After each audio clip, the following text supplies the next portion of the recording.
بہت سال پہلے کی بات ہے۔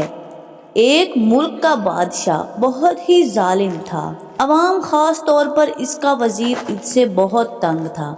وزیر ایک نیک دل اور عقل مند انسان تھا، جس کی وجہ سے ملک کے حالات کافی بہتر تھے۔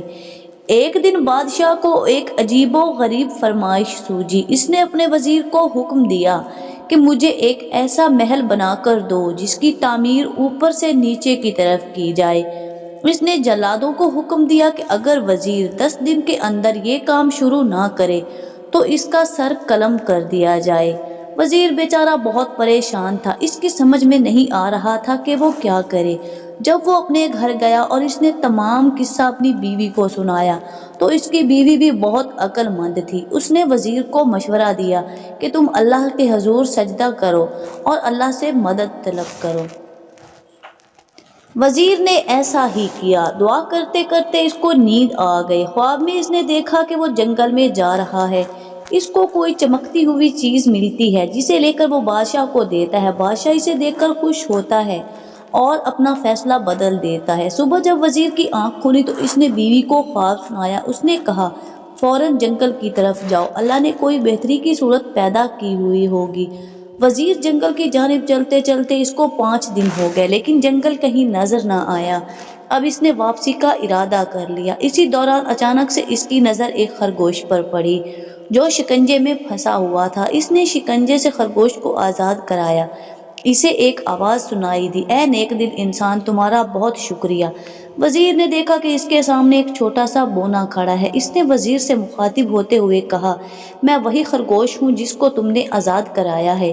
ایک جادوگر نے مجھے خرگوش بنا کر قید کر دیا تھا۔ شکنجہ کھولتے ہی جادو کا اثر زائل ہو گیا ہے۔ وزیر نے اسے اپنی مشکل بتائی تو بونا اسے لے کر ایک غار کے پاس گیا اور اندر ایک بوڑھے بزرگ کے پاس لے گیا۔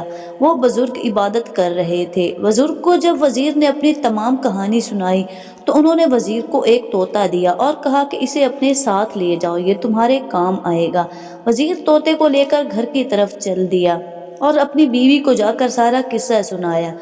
جب وہ یہ طوطا لے کر بادشاہ کے محل گیا اور اس سے کہا، آپ میرے ساتھ چلیں اور دیکھیں میں کیسے اوپر سے نیچے کی طرف محل تعمیر کرتا ہوں۔ بادشاہ وزیر کے ساتھ وہاں آیا جہاں مزدور، مستری اور تعمیراتی سامان پڑا ہوا تھا۔ وزیر نے طوطے کو وہیں ہوا میں چھوڑا اور کہا، چلو میاں مٹھو، اپنا کام شروع کر دو۔